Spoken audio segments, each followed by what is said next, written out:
What's going on, guys? I'm seeing a lot of people die off the top, die off the side, and I think it's time to talk about DI. It's not a mechanic that a lot of people would know about unless someone told you, as that's just the nature of platform fighters. You can they're so accessible, you just kind of get in there and you start swinging. But I think it's about time we talked about it because we're going to get our hands on this game soon enough. So DI just stands for directional influence, and it's done by simply pointing your controller in the direction you want to be flying in when you get hit. It's a mechanic that's existed in other platform fighters like Smash for some time now, but unless someone tells you, you're just not gonna know. There's actually proof that this mechanic exists in the game because they refer to it as knockback influence or directional influence in the settings. So it's definitely in the game, and we're gonna talk about how to use it to stop dying for free. It's a very important mechanic because it allows you to take a hit at really high damage like this and survive, where otherwise you would simply die off the side. This will be an example of survival DI, where the goal is to buy yourself enough time to leave hit stun from the prior attack so you can begin recovering back onto stage. Most people are actually DIing unconsciously because they're typically holding in when they get hit, which makes a lot of sense because if you're holding in and you're trying to influence your character towards the center stage, that's the furthest away from the corner so you don't die. Unfortunately though, you're attempting to oppose the primary force of the attack and you typically are just gonna die anyway. So to really understand how to use the eye, we're gonna need to use a bit of vector geometry. It sounds a lot scarier than it actually is, so let's get started on that. So in this example, here's what we know. Most of the force of Shaggy's kick will be pushing us to the left. We also know holding the stick inwards toward Shaggy may help a bit, but ultimately our DI will be canceled out by the force of the kick. Remember, our goal is to simply buy time for the hit stun to wear off, which means increasing the distance between where we initially got hit and the edge of the screen is our goal. Basically, we want to not travel in a straight line.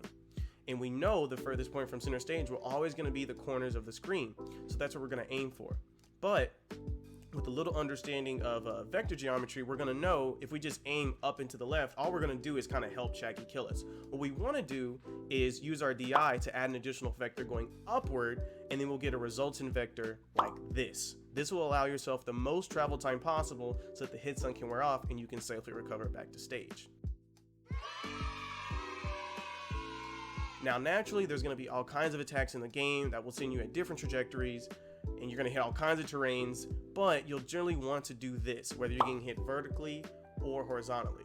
And this is just survival DI. There's other forms of DI depending on the context. Another form of DI that typically goes hand in hand with survival DI is combo DI.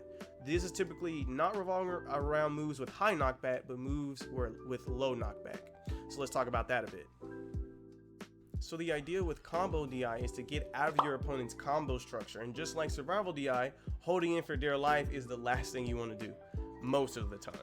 The reason I say most of the time is because Multiversus is relatively new and meta combo structures haven't been developed quite yet.